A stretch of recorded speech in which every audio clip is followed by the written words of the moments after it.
युवा जंगल भाषा एकमात्र अनंत है। दो कविताएं पढ़ने जा रहे हैं हम। पहली पढ़ेंगे युवा जंगल। प्रतीकात्मक कविता, संकेतात्मक कविता। ये ऐसी कविता नहीं है कि डायरेक्ट जो शब्द लिखे उन्हीं का अर्थ है, बल्कि ये शब्द कुछ और भी कहते हैं। ये शब्द मात्र शब्द नहीं है, बल्कि इनका अर्थ कुछ और निकलता है। जैसे एक युवा जंगल मुझे अपनी हरी उंगलियों से बुलाता है। मेरी शिराओं में हरा रक्त बहने लगा है, आंखों में हरी परछाइयां फिसलती हैं, कंधों पर एक हरा आकाश ठहरा है, होंठ मेरे एक हरे गान में कांपते हैं। मैं नहीं हूं और कुछ, बस एक हरा पेड़ हूं, हरी पत्तियों की एक दीप्त रचना। ओ जंगल युवा बुलाते हो, आता हूं, एक हरे वसंत में डूबा हुआ आता हूं। कितनी छोटी सी कविता है और कितनी सारी, कितनी गंभीर बातें यहाँ पर कवि ने इसके माध्यम से कह दी। पहली बात तो ये कि युवा जंगल, युवा जंगल मुझे बुलाता है। कौन है युवा जंगल? युवा जंगल है इनका, इनके संगी साथी, इनके मित्र, इनका दोस्त, इनकी संगति। जो युवा लोग हैं वो अपने दोस्तों के साथ मिलकर, जैसे तुम्हारी उम्र है 15 से 25 साल के बीच के जो युवा लोग होते हैं, उनकी जो संगति होती है, जैसा वो कहती है, ये लोग इस प्रकार के युवा लोग उन पर अंधविश्वास करते हैं और जैसा वो कहते हैं वैसे उसी ओर चल पड़ते हैं, उसी दिशा की ओर चल पड़ते हैं। चाहे वो अच्छी है या बुरी है, आपके लिए फायदेमंद है, लाभदायक है या हानिकारक है, इस बात का सोच विचार नहीं करते हैं, बल्कि उस रास्ते पर आंख बंद करके चल देते हैं, क्योंकि उनके मित्रों ने ऐसा कहा है, उनके दोस्तों ने ऐसा कहा है, वो ऐसा कर रहे हैं तो हम भी ऐसा करेंगे। ये है युवा जंगल, ये है युवाओं का एक समूह। तो उसको कहा है एक युवा जंगल मुझे अपनी हरी उंगलियों से बुलाता है। अब जंगल है तो जंगल में जो पेड़ पौधे हैं, पत्तियां, वो हरे रंग की हैं। तो ये जंगल जो है, जो सारे में हमारे देश में जंगल फैले पड़े हैं, मध्य प्रदेश के जंगल, जम्मू कश्मीर के जंगल, राजस्थान के और उत्तर प्रदेश के, और जहाँ जहाँ भी जंगल हैं उनसे मतलब नहीं है। वो जंगल सिर्फ इन्होंने अपनी बात को कहने के लिए कहा है। तो ये क्योंकि इनका अनुभव बहुत है, प्रशासनिक पदों पर जगह जगह रहे हैं और बहुत से पदों को सुशोभित किया है, तो इनके पास प्रैक्टिकल व्यावहारिक अनुभव बहुत है। इसलिए इन्होंने यहाँ पर युवाओं को संबोधित करते हुए प्रतीकात्मक रूप में ये बात कही है कि एक युवा जंगल मुझे अपनी हरी उंगलियों से बुलाता है। हरी उंगलियां किस बात का प्रतीक है? हरी उंगलियां प्रतीक हैं उनकी संपन्नता, उनका वैभव, उनका सौष्ठव, जो भी कुछ है उनके पास, उन सब से सुख समृद्धि, उससे हमें बुलाता है, अपनी ओर बुलाता है। मेरी शिराओं में हरा रक्त बहने लगा है, जो वो कहते हैं वही मेरी शिराओं में, मेरी धमनियों में। धमनी तो होती है शुद्ध रक्त वाली। हमारे शरीर में दो प्रकार की नसें हैं, तुम बायो में पढ़ते होगे कि एक तो धमनी होती है जिसमें शुद्ध रक्त बहता है, और एक शिरा होती है जिसमें अशुद्ध रक्त बहता है, जो फिर से फेफड़ों के पास आता है, गुर्दों के पास आता है, वो उसे साफ करते हैं और फिर से वो हमारे शरीर में धमनियों में जाने लगता है। ये एक चक्र हमारे जीवन में चलता रहता है जिसका हमें पता भी नहीं लगता है। तो वो शिराओं में जहाँ अशुद्ध रक्त बहता है ना, उन शिराओं की बात यहाँ कवि ने की है कि वो शिराओं में हरा रक्त बहने लगा है। वो जो बात, अर्थात जो बात मेरे संगी साथी कहते हैं, जो मेरे दोस्त कहते हैं, मेरे मित्र कहते हैं, वो बात मेरे अंतर्मन में छा जाती है और मैं उन्हीं पर चलने के लिए तैयार हो जाता हूँ। उनके गलत और सही विवेक के लिए मैं तैयार नहीं रहता हूँ, बल्कि अंधविश्वास करके उस ओर चल पड़ता हूँ। आंखों में हरी परछाइयां फिसलती हैं।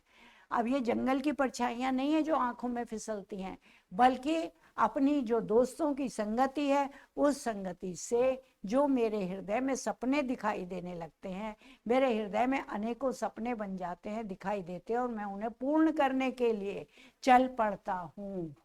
कंधों पर एक हरा आकाश ठहरा है, चारों तरफ हरियाली हरियाली है, सुख ही सुख है, चाहे कहीं उसे चिंता नहीं है।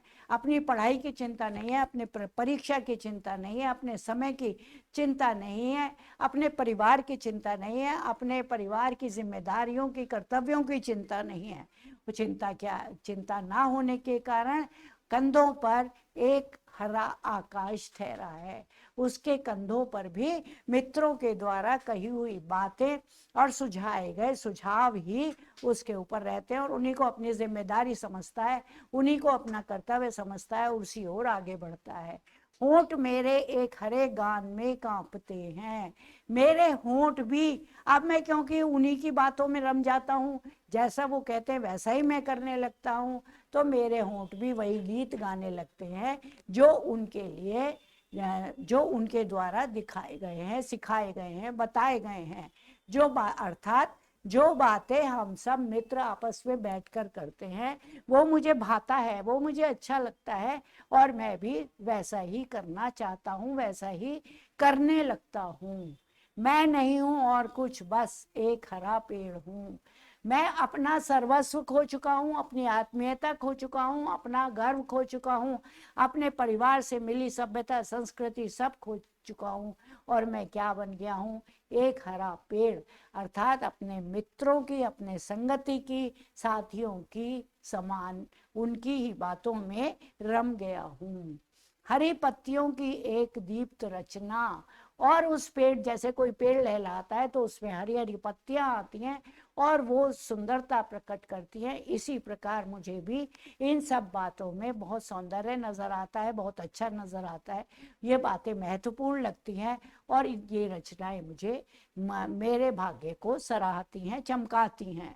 ओ जंगल युवा बुलाते हो, आता हूँ। और फिर वो कहते हैं कि अरे युवा जंगल, जंगल को युवा क्यों कहा है?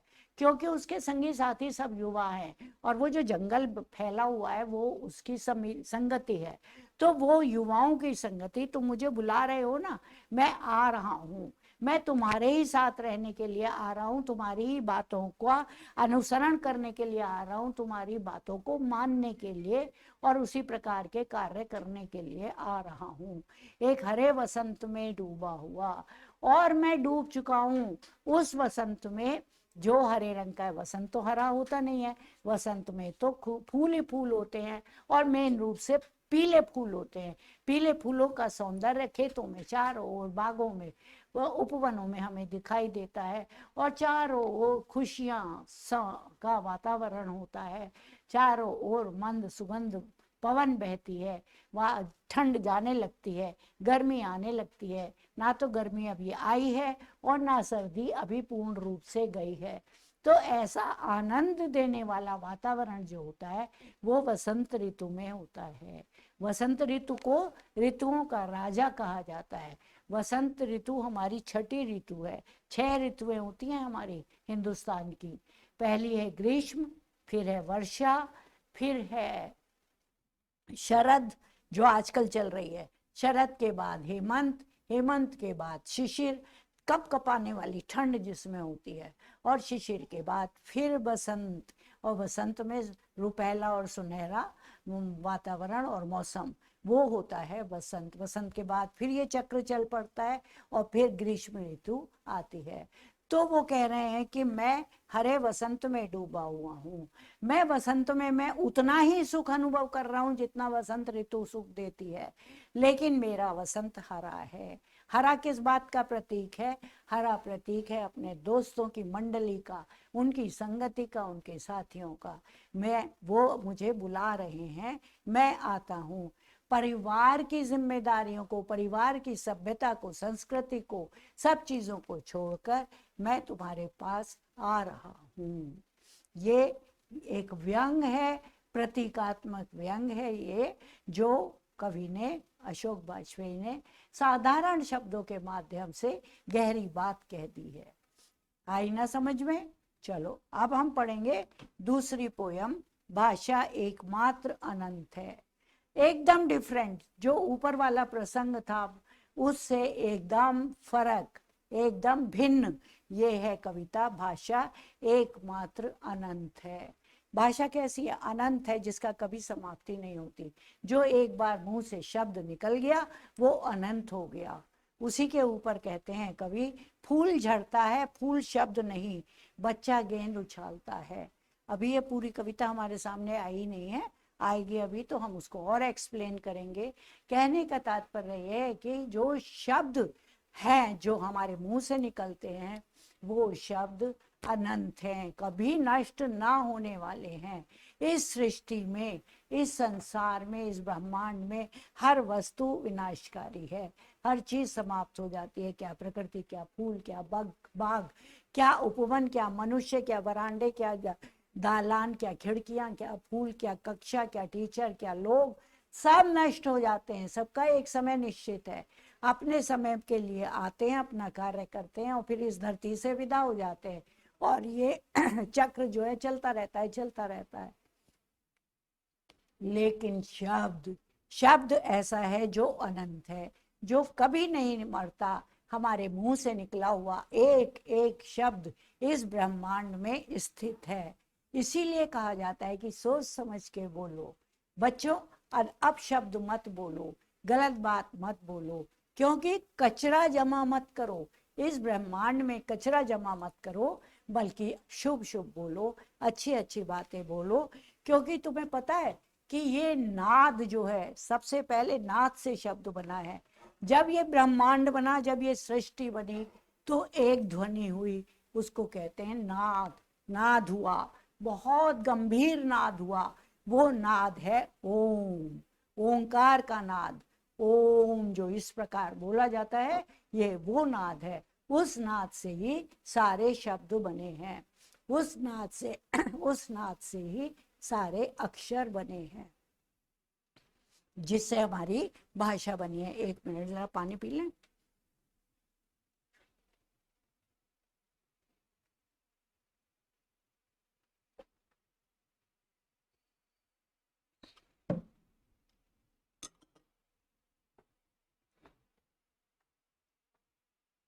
तो जो अक्षर बने हैं, जो शब्द बने हैं, हिंदी वाले, हम हिंदी संस्कृत वाले शब्दों की बात कर रहे हैं, जो हमारी वर्णमाला है, जो स्वर हैं, आ आ ई उ ए ऐ ओ औ अंग ये, और जिनसे, और जो हमारे व्यंजन है, क ख ग घ ङ च छ ज झ ञ ट ठ ड ढ ण त थ द ध न प प भ भ म य र ल व श श स ह शत्रज्ञ। ये जो आपकी वर्णमाला है ना, ये कोई साधारण चीज नहीं है, इसको हल्के में नहीं लेना चाहिए। ये तो ईश्वर प्रदत्त शब्द हैं, स्वयं शिव जी भगवान ने अपने डमरू के माध्यम से हमें दी हैं। जब महर्षि पाणिनि ने नेपाल की जगह पास, नेपाल में एक स्थान है, वहां पर बैठकर उन्होंने तपस्या की थी, तब उस तपस्या से प्रसन्न होकर भगवान शंकर ने डमरू बजाया, और उस डमरू से जो ध्वनि उत्पन्न हुई उसको महर्षि पाणिनि ने नोट कर लिया। उन्हीं से सब सारी ग्रामर बनी, सारी संस्कृत बनी। वो 14 सूत्र हैं, वो 14 सूत्र प्रत्याहार कहलाते हैं। आई ऊण रील रक ए ओ अंग यो छय वलट लण यम गणनम जबे गणदश जल, जब गणदश खप चटट चट तब कपे सरहर। ये 14 सूत्र हैं जिनसे ये भाषा बनी है, जिनसे ये वर्ण बने हैं, और इनका स्थान हमारे शरीर के विभिन्न प्रदेशों पर है। हमारे शरीर में जो 7 चक्र हैं और 9 चक्र हैं, वो भी इन्हीं अक्षरों के जाप से जागृत होते हैं। और जो ऋषि मुनि होते हैं ना, उनको भी इन्हीं के माध्यम से इतनी शक्ति प्राप्त होती है। यम नम गम यम, इस प्रकार उसका जाप किया जाता है। तो ये तो मैंने तुम्हें थोड़ा सा हटके बताया स्वरों के बारे में और व्यंजनों के बारे में, लेकिन इन व्यंजनों और इन स्वरों को जोड़कर ही शब्द बनते हैं। और जो सार्थक शब्दों का समूह है, जिससे हम अपने मन के विचारों को व्यक्त करते हैं, चाहे वो सांकेतिक रूप में हो, चाहे वो बोलने के रूप में हो, वो भाषा कहलाती है। और वो भाषा बहुत ही सुचारू रूप से बोलनी चाहिए, सोच समझकर बोलनी चाहिए, क्योंकि वो भाषा जो तुमने बोल दिया, जो तुम्हारे मुंह से निकल गया, वो कभी नष्ट नहीं होगा, वो इस ब्रह्मांड में स्थित है। अब अगर तुम गाली देते हो तो गाली भी तुम्हारी इसमें स्थित है, ब्रह्मांड में स्थित है, और यही सब तुम्हारे कर्मों का हिसाब बनता है। इसी के आधार पर फिर हमें आगे पुण्य और पाप के फल भोगने भी पड़ते हैं। तो शब्दों का चयन बहुत सोच समझकर, भाषा बहुत सोच समझकर बोलनी चाहिए। श्री कृष्ण ने गीता जो बोली, वो जो कुरुक्षेत्र में गीता बोली गई थी ना, वो गीता के शब्द आज भी वैज्ञानिक पकड़ना चाह रहे हैं और पकड़ने के लिए बहुत प्रयास कर रहे हैं, और उस ध्वनि को वो लेना चाहते हैं, क्योंकि ध्वनि नष्ट नहीं हुई है, क्योंकि ध्वनि तो आकाश में विराजमान है, पर इतने साल हो गए, कहाँ है, कैसे है, उसको कैच करने का प्रयास कर रहे हैं। इसलिए बच्चों, कभी भी आप शब्द मत बोलो, गंदा मत बोलो और गंदा मत करो, क्योंकि भाषा अनंत है। यही बात यहाँ पर अशोक वाजपेयी जी समझा रहे हैं। क्या कहते हैं? फूल झड़ता है, फूल जो बहुत सुंदर लगता है, फूलों से वृक्षों की शोभा है, फूलों से पौधों की शोभा है, उपवन की शोभा है, बागों की शोभा है, वनों की शोभा है, लेकिन वो फूल भी एक ना एक दिन टूटता है, मुरझाता है और गिर जाता है। फूल शब्द नहीं। क्यों? क्योंकि फूल कोई शब्द नहीं है, फूल एक वस्तु है, फूल एक भौतिक वस्तु है, और उसको एक ना एक दिन तो उसका नाश होना ही है, उसका नाश हो जाता है। बच्चा गेंद उछालता है, अगर बच्चा गेंद उछालता है तो क्या होता है? पता है क्या होता है? सदियों के पार लोकती है उसे एक बच्ची, सदियों तक वो गेंद क्या है? शब्द। वो शब्द रूपी गेंद जो एक बच्चे ने उछाली है, वो सदियों तक वो आकाश में, ब्रह्मांड में घूमते रहते हैं, और एक बच्ची उन्हें पकड़ लेती है, अर्थात उस शब्द को पकड़ा जा सकता है। और बूढ़ा गाता है एक पद, दोहराता है दूसरा बूढ़ा। ये तो होता ही है, एक गीत एक बूढ़े ने गाया और दूसरा बूढ़ा उसे सुनकर उसको गा रहा है। तो इस प्रकार शब्दों का निरंतर गति उसमें रहती है। भूगोल और इतिहास से परे किसी दालान में बैठा हुआ ना बच्चा रहेगा, ना बूढ़ा, ना गेंद, ना फूल, ना दालान रहेंगे, फिर भी शब्द भाषा एकमात्र अनंत है। तो अगर जो भूगोल, हमारा भूगोल कैसे परिवर्तित होता रहता है, अनेक युद्ध होते हैं, अनेक जातियां आती हैं, जाती हैं, लड़ाइयां करती हैं, युद्ध होते हैं, और इस प्रकार हमारे देश के नक्शे बदल जाते हैं। कभी कोई राज्य हमारे पास आ जाता है, कभी कोई राज्य निकल जाता है। इस प्रकार भूगोल और इतिहास, अनेक कहानियां बनती हैं, अनेक राजा आए, अनेक आतंकी आए, उन्होंने हमारे देश पर आक्रमण किया, और हमारे देश पर ही क्या, पूरे संसार में आजकल तो युद्ध हो रहे हैं, आतंक हो रहा है। तो इस प्रकार ये सब एक दूसरे को झपटने के लिए लगे रहते हैं। लेकिन क्या होता है इससे? भूगोल और इतिहास, इस पे शब्दों पर इनका कोई प्रभाव नहीं पड़ता। शब्द तो अपनी जगह अनंत हैं, सदैव रहने वाले हैं, निरंतर हैं, भूगोल और इतिहास से परे हैं। उन्हें कोई फर्क नहीं पड़ता भूगोल से कितना भी परिवर्तित होता रहे, इतिहास कितना भी बदलता रहे, कहानियां बनती रहें, राजा आते रहें, जाते रहें, लेकिन शब्दों पर कोई प्रभाव नहीं पड़ता।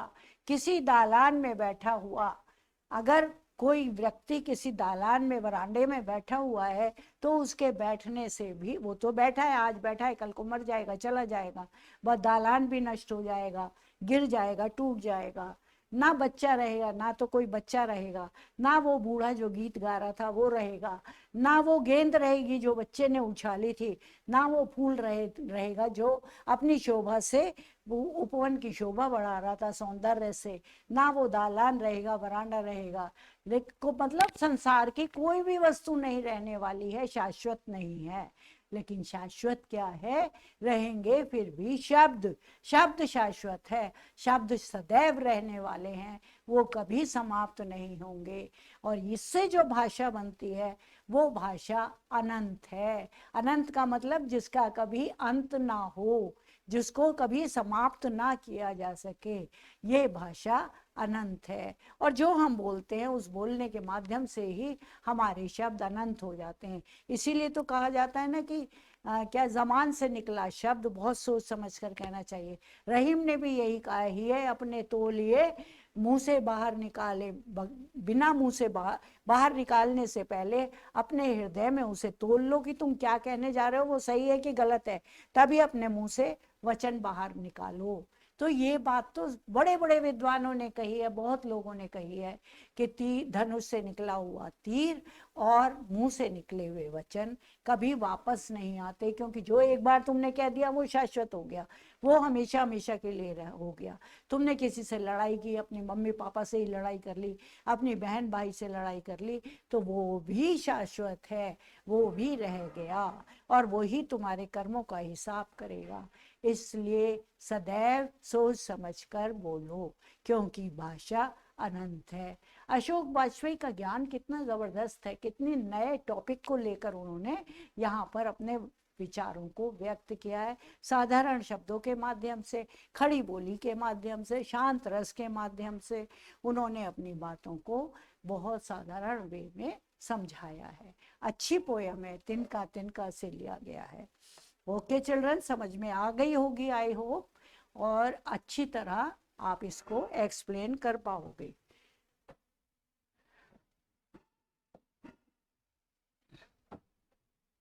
Happy learning children. आपने 2 पोयम पढ़ ली, भाषा अनंत है और युवा जंगल। आओ अब नया चैप्टर पढ़ेंगे, नया अध्याय। नेक्स्ट देखते हैं क्या है।